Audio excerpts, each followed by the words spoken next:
President Hakainde Hichilema has continued to seek opportunities that are beneficial to the Zambian people. It is for this reason that the Zambian head of state is in Israel for a 3-day official visit, exploring avenues for enhanced trade and investment. This was the center of discussion when he was hosted by the Israeli President Isaac Herzog at the presidential residence. We were elected on a ticket of change, and that change is to deliver economic success to our country, to our people. And that change, that economic success is anchored on trade and investment.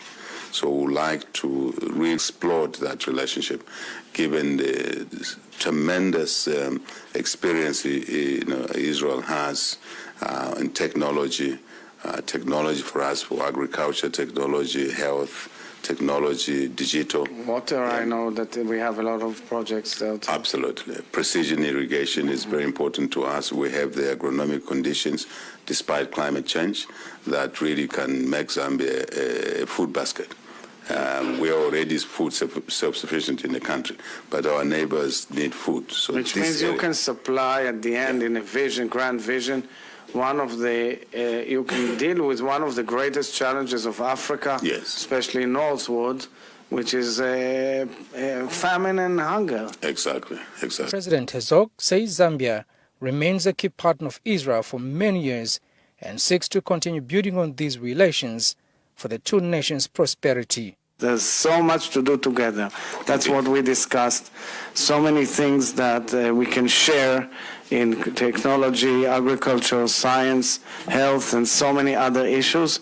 Your country is a very big and important country in Africa, which I've heard myself when I was now in Washington, how much the American administration and the president respects you and appreciates you. Okay.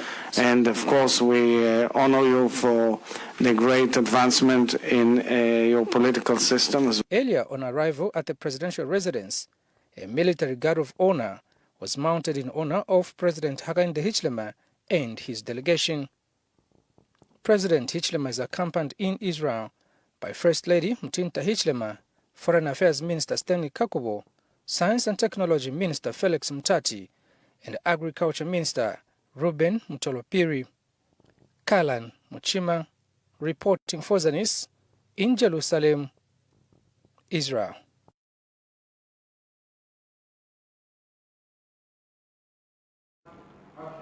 Thank you so much for still watching a special interview right here on KBN TV from Zambia's capital city, Lusaka, with me, Innocent Piri. Of course, you can simply call me IP. We're being joined by Queen Cobra from all the way in the Manchester City in the United Kingdom.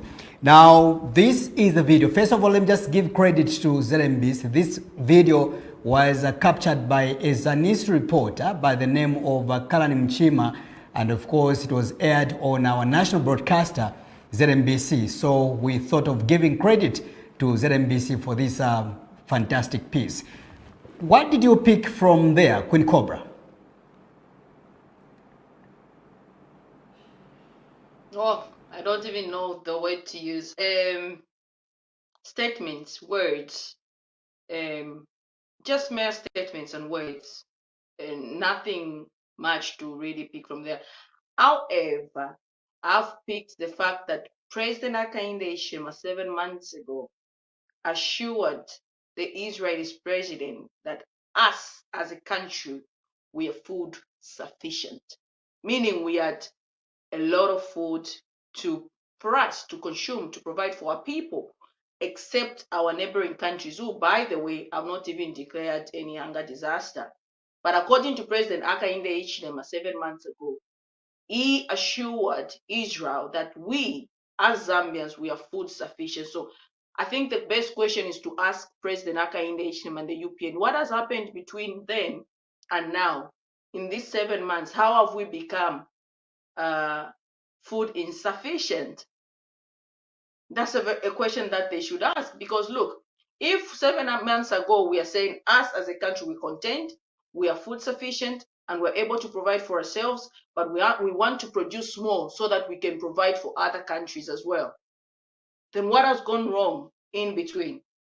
This is why I'm saying this situation we found ourselves into, IP, is all on UPND. And the fact that they don't want to tell the truth, they don't want to take responsibility that they sold the maize that we had, and they couldn't provide farming inputs at the time, even though they knew that they're exporting maize. The president is on record again of obtaining $15.4 million from the DRC Congo to what? To provide DRC Congo with 1 million metric tons of what? Of bags of meal.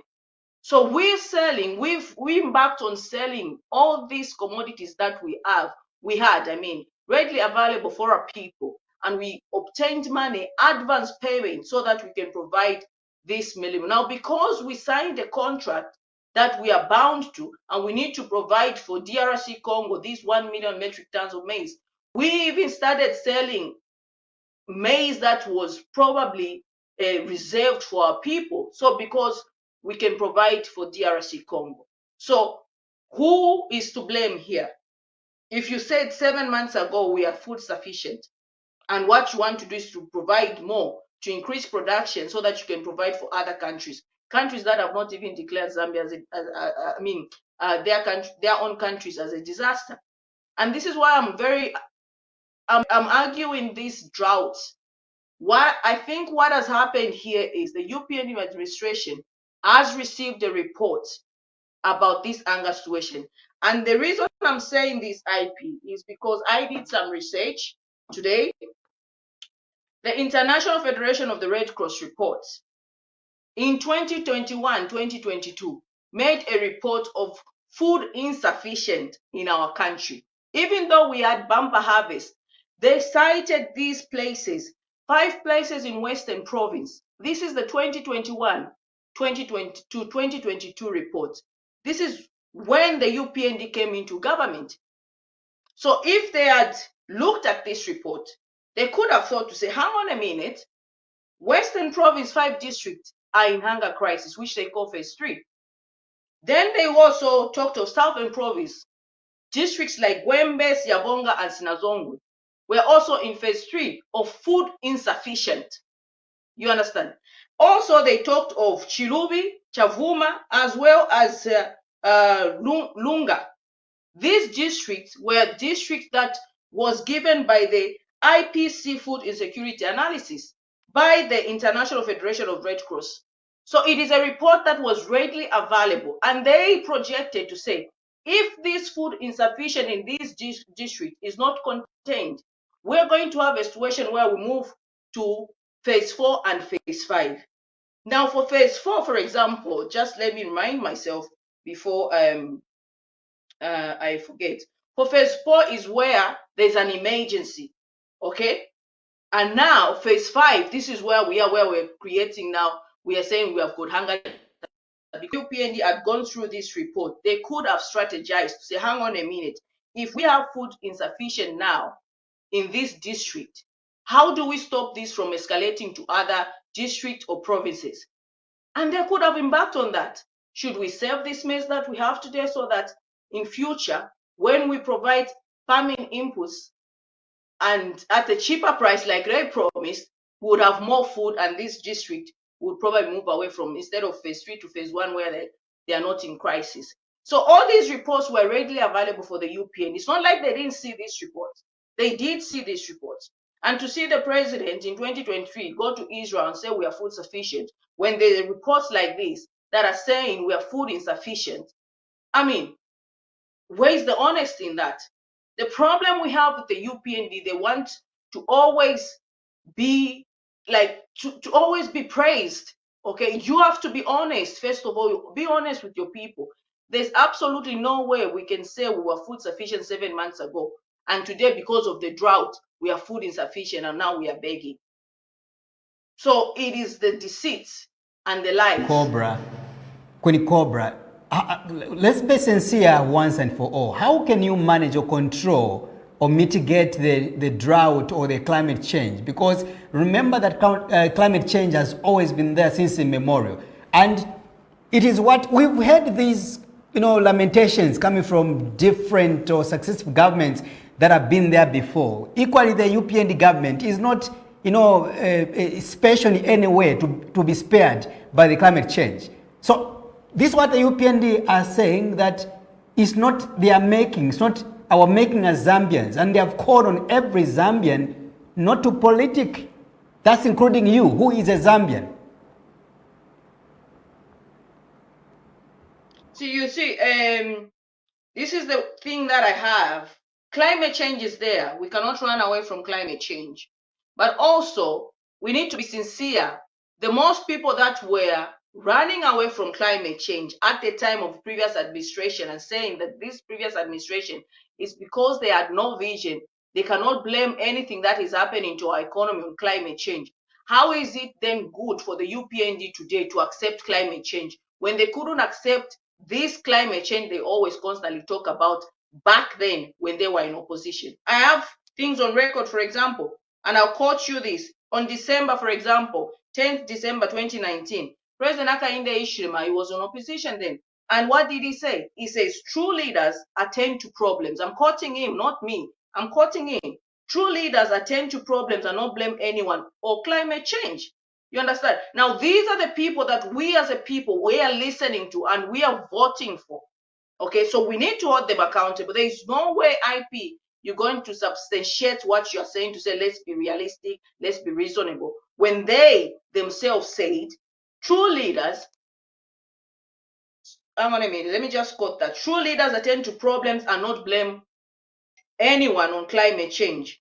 When we have a challenge, the best way is to attend to it, because external factors beyond human control have existed for ages and will remain with us for more years to come. Wonder how people this is not me, by the way. Wonder how people in the Arab world, which is mostly desert, manage to supply electricity 365 days a year, which when not a single drop of rainfall has ever dropped. The difference is leadership quality and vision. So look, here we are as a people, and we are listening to an opposition leader that is likely to become president telling us that. It means he has solution to this climate change. He knows better than the one that's there.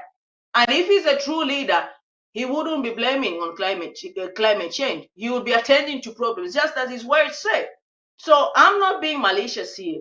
I'm being realistic. This is what I was told. Words should carry meaning. If me as a voter, I'm told to say, look, listen, give me your vote, because me, I've got the solution to this situation. Then I give you a vote, I fulfill my promise. Then you come in and then you start making excuses on the basis of the same thing that you are against. It's hypocrisy. That's what I'm talking about. It's hypocrisy. They have to account to it, or at least have some sort of remorse and apologize to the Zambian people for having to have deceived the Zambian people. So this is not me. I'm not a politician. I'm not promising Zambians anything. They promised to deal with this situation. They said you cannot blame climate change because it has been in existence for years and years and years. So what we're asking for as a people is for them to provide the same solution they're willing to provide in opposition and put it in practice, because they are now in government.